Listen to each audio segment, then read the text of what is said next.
தகாத உறவு, வீட்டில் வெடித்த மோதல், அதன் காரணமா அந்த இளம் நடிகர் எடுத்திருக்க அதிர்ச்சி முடிவு அனைவரையுமே கண் கலங்க வச்சிருக்கு. உச்சக்கட்ட சோகம் தமிழ் சினிமால இப்போ ஏற்பட்டிருக்கு. காரணம் என்ன அப்படின்னா, தமிழ் சினிமாவுடைய மிக முக்கியமான இளம் நடிகர் சிவகார்த்திகேயன் அவர்கள். இவரு இப்போ ஒரு சில தவறான வீட்டில் எடுத்திருக்காரு. அதாவது நடிகரா சிவகார்த்திகேயன் அறிமுகமாகறதுக்கு முன்னாடி விஜய் டிவில ரொம்பவுமே கஷ்டப்பட்டு போராடி தனது முழு திறமையும் வெளிப்படுத்தினதன் காரணமா தான் அவர் இன்னைக்கு ஒரு நடிகரா தமிழ் சினிமால ஜொலிச்சிட்டு இருக்காரு. ஸோ விஜய் டிவில அது இது எது நிகழ்ச்சியில பயங்கரமான ஒரு தொகுப்பாளரா சிவகார்த்திகேயன் தன் பணியை தொடங்கினாரு. அதன் பிறகுதான் அவருக்கு படத்துல நடிக்கக்கூடிய வாய்ப்பு கிடைச்சது. இப்போ நிறைய படங்கள்ல அவரு நடிச்சிட்டும் இருக்காரு. ரசிகர்களுக்கு பிடித்த ஒரு நடிகராகவும் மாறியிருக்காரு. சொல்லப்போனா சிவகார்த்திகேயன் குடும்ப பாங்கான ஒரு கதாபாத்திரத்தை மட்டுமே சூஸ் பண்ணி நடிச்சிட்டு இருக்காரு. வருஷத்துக்கு ஒரு படம் நடிச்சாலும் அந்த ஒரு படமும் பாக்ஸ் ஆபீஸ்ல பயங்கர ஹிட் அடிக்கும் அப்படிங்கிற அளவுக்கு சிவகார்த்திகேயன் அதுக்குள்ளேயே மக்கள் மத்தியில தனக்கென ஒரு நீங்க முடியாத பேரை உருவாக்கி வச்சிருக்காரு சிவகார்த்திகேயன். அப்படிப்பட்ட சிவகார்த்திகேயன் நடிப்புல இப்ப கூட ஒரு 4 படங்கள் உருவாக்கிட்டு இருக்கான்.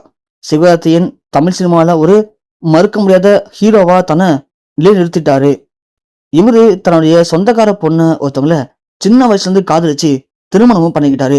இவங்களுக்கு 2, 3 பசங்க இருக்காங்க.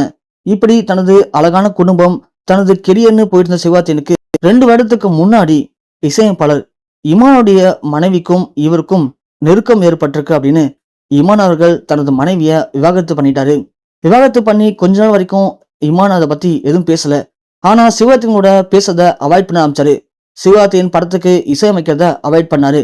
அப்படி என்னதான் பிரச்சனை உங்களுக்கும் சிவகார்த்திகேயனுக்கும் அப்படின்னு விசாரிக்கும் போதுதான் இந்த விஷயங்கள் எல்லாமே வெளிப்படையா இமான் சொல்ல ஆரம்பிச்சாரு. நான் அவனை ஒரு நண்பனா தம்பி மாதிரி பார்த்தேன். என் வீட்டுக்கெல்லாம் அழைச்சிட்டு போனேன். ஆனா அவன் எனக்கு பெரிய துரோகம் பண்ணிட்டான். என் மனைவி கூட அவன் அஃபர்ல இருந்தான். அதை நான் பார்த்துட்டேன். அதனாலதான் எனக்கும் என் மனைவிக்கும் பயங்கரமா சண்டை வந்துச்சு. அதனாலதான் நான் என் மனைவிய விவாகரத்தே பண்ணேன். அவன் ஒரு நம்பிக்கை துரோகி அப்படி இப்படின்னு இமான் சிவகார்த்திகேயனை பத்தி பல விஷயங்களை புட்டு புட்டு வச்சாங்க. ஆனா இது எதுக்குமே சிவகார்த்திகேயன் எந்த ஒரு பதில் அளிக்கவும் இல்லை. ஆனா அதுக்கு பதிலா இமானுடைய மனைவி மட்டும் அவர் சொல்றது எல்லாமே பொய். அவரு தேவையில்லாம சந்தேகப்படுறாரு. அவரு தப்பான பார்வையில பாக்குறாரு. நானும் அவரும் அப்படி பழகல. நாங்க ஜஸ்ட் ஃப்ரெண்ட்ஸ் அவ்வளவுதான் அப்படிங்கிற மாதிரி இமான் மனைவி ஒரு சில விஷயங்களை ஷேர் பண்ணியிருந்தாங்க. ஆனா இது எல்லாமே சிவகார்த்திகேயன் குடும்பத்துல அப்பவே பயங்கர ஒரு பிரச்சனையா வெடிச்சது. ஆனா சிவகார்த்திகேயனை பொறுத்த வரைக்கும் ஒரு நடிகரா மாறிட்டோம்னா இந்த மாதிரி தவறான செய்திகள் வர்றது சகஜம்தான். இதெல்லாம் நீ பெருசா எடுத்துக்க தேவையில்ல. அப்படிலாம் ஒண்ணுமே கிடையாதுன்னு சொல்லி தனது மனைவியை சமாதானப்படுத்திட்டாரு சிவகார்த்திகேயன். இல்லைன்னா அவங்க குடும்பத்துல அப்பவே பெரிய பிரச்சனை வெடிச்சிருக்கும். ஆனா அவங்களுடைய மனைவியும் சிவகார்த்திகேயன் சொன்ன எல்லாத்தையும் நம்பிட்டாங்க. சிவகார்த்திகேயன் மேல எனக்கு நம்பிக்கை இருக்குன்னு அவங்களும் அமைதியா இருந்தாங்க.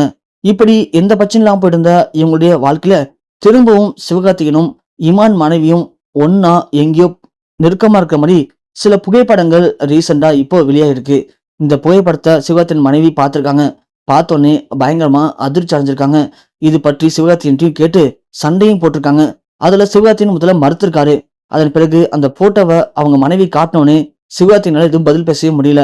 சிவகார்த்திகேயன் அதன் பிறகு என்ன சொல்ல தெரியாம சமாளிச்சிருக்காரு.